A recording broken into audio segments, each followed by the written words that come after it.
दैबानाया फैबाय आरो थांबाय नाथाय गोबां जायगायावनो लोमसावनायजों न' बां बारि बागान न' बिथा गासैखौबो सिलिंखार खालामलांबाय। फारसेथिं गोरिबजों नाख्रेबजानाय, फारसेथिं न' बिथाखौ दैमाजों खुरख्लालांजानाय। बाक्सा जिल्ला 25 नं बागानपारा बिटिसि बियाब आरो 62 नं बरमा एमएलए बियाबनि सिङाव थानाय दोलबारि गयबारि सुबानि सानै बिदा फंबाय लग्ना बर' आरो दालां बर'मोननि न' लुनानै थानाय बिथाखौ दिरिं दैमाजों फैनाय दैबानानि दैया खुरख्लानानै लांबाय। फारसेथिं ओंखामनि आंखाल, फारसेथिं न' बिथाखौ दिरिं दैमाया खुरख्लालांनाय। गुबुन जायगायाव हा गैयैलाय गथ' गथायखौ लानानै बोरै बहा थानानै रायजो जालांनो साननानै राहा गोथै जादों बिथांमोनहा। सोर बुजिगोन, सोर अनसायगोन? जायसो सिलिंखार खालामलांजादों बिथांमोननि गोरबोआसो मिन्थिगोन आरो बुजिगोन। मख'जाथावदि बिथांमोननि नखरखौ दायो गंसे गुदि फरायसालिनि रैखाथि बादायाव दोनथ'नाय जादों होननानै मिन्थिनो मोन्दों। मुङा जाबाय मनमति बर', गामि दलबारि गयबारि सुपा। जायगायाथ' बेनो जाबाय, हायाथ' जोंनिया थानाया जायगाया बेखिनि बसियानोमोन। थांबाय आरो हाजासे गय बागान बारि बुरि सब गासै दंफां लाइफां गासैबो थांबाय। दा इखिनि थाङै थाङै आरो बस्तियावनो मोनफैथारनाय जाबायना। दा गथ' गथाय सेंग्रा सिख्ला दोङो, बिसोरबो थानो जायगायानो गैया जेबो। बिसोर थानाय न'फोराबो लांजोब्बाय। बिनि बागै आरो बाहेरा जेबो हा सुबिदा गैयाना जोंहा।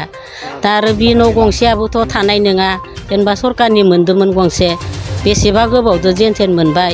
बेखौबोथ' जों थास्लाबनोबो मोनासै। आरो जों फैसा गैयै मानसिना खिलाब खालायनाबो मावजोबस्लाबनोबो मोनासै।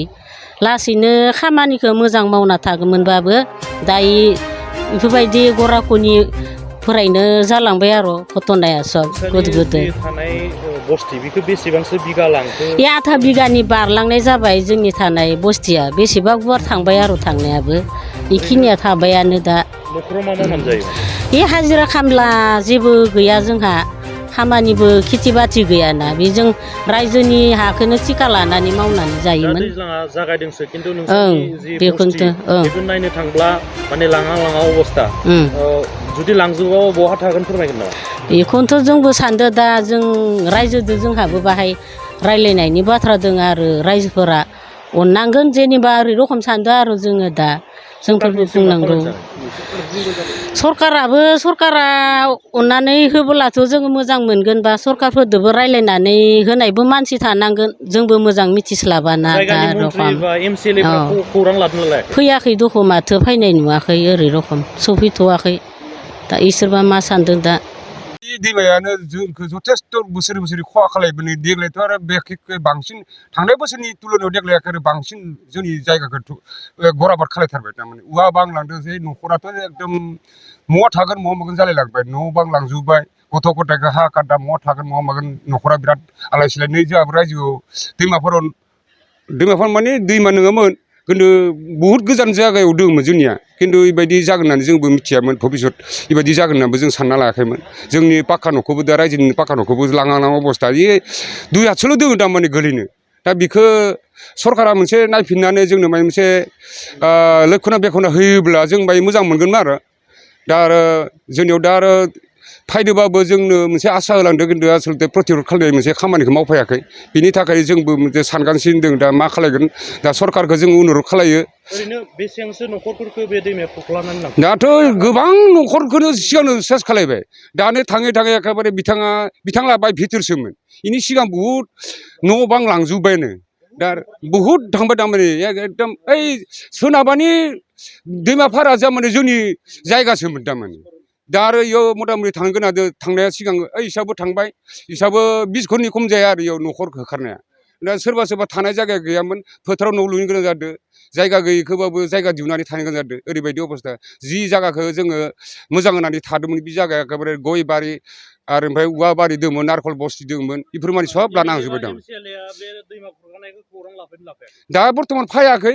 आगोलफोरनो फैदोंबाबो खिन्थु बिदि जोंनो आसा होयैनो बिदिनो थांबाय थादों आरो। खिन्थु दा बर्थमान जि इ परिबेकआव नुजाफैयाखै। एमएलएबो एनसिएलएबो फैयाखै दा। दा जों सरकारनिखौ जोङो खावलायनो लुगैयो जे दा बहाय फैनानै बिथांमोना जुदि मोनसे खामानिखौ मोजाङै मावनानै होलाङोबा माने जोङो रायजोफोरा माने गोजोननाय फैगौमोन आरो। नोंथाङा सरकारि साख्रि नागिरदोंना? नोंथांनि थाखाय मोनसे गोजोनथाव खौरां। नोंथांनि थाखाय दं एडुकेट पइन्ट। जेराव नोंथाङा सोलोंथाइ लानायनि गेजेरजों सरखारि साख्रिनि गुबुन गुबुन रोखोमनि गोब्राब आनजादफोरखौ उथ्रिसारनो हागोन आरो गावनि आथिङाव गसंथानो हागोन। बे एडुकेयार पइन्टआव नोंथांमोना SSC, bank PO, bank clerk, bank SO, UPSC, FSC, defence, railway, state insurance, AAO, ADO एसिस्टेन्टजों लोगोसे स्टेट लेभेल जब आरो माखासे सरखारि साख्रिनि आनजादाव गोनांथि जानाय आयदाफोराव सोलोंथाइ लानो हागोन। मख'नो गोनांदि बे सोलोंसालियाव साख्रिनिल' नङा, बेयाव MBA आरो सैनिक स्कुल बायदियाव एडमिशननि थाखाय एन्ट्रेन्स होनो थाखायबो सोलोंथाइ लानो हागोन।